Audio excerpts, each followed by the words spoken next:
आज हम इस वीडियो में सीखेंगे कि भूगोल का विलोम शब्द क्या होता है और इसका अर्थ क्या होता है, और साथ में कुछ उदाहरण वाक्यों से भी इसे और अच्छे से समझेंगे। तो सबसे पहले भूगोल का अर्थ समझते हैं।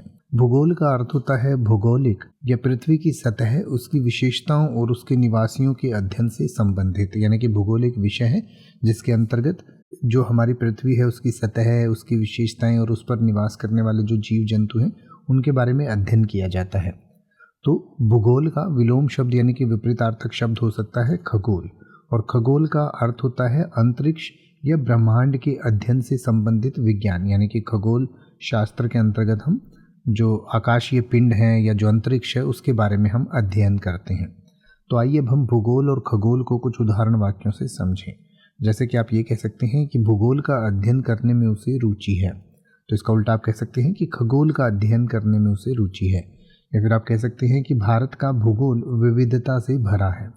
या फिर आप कह सकते हैं कि खगोल विज्ञान में आकाशीय पिंडों का अध्ययन होता है। या फिर आप कह सकते हैं कि खगोल शास्त्र में उसकी रुचि थी। अब आप किसी भी वर्ड का मतलब हिंदी और इंग्लिश में YouTube पर सर्च कर सकते हैं। आपको मेरी वीडियो मिल जाएगी जिसमें आप बिना किसी फालतू बकवास के सीधा उस वर्ड का मतलब समझ पाएंगे। तो ऐसी ही वीडियोस को देखते रहने के लिए चैनल को सब्सक्राइब करें और बेल आइकन को प्रेस करें।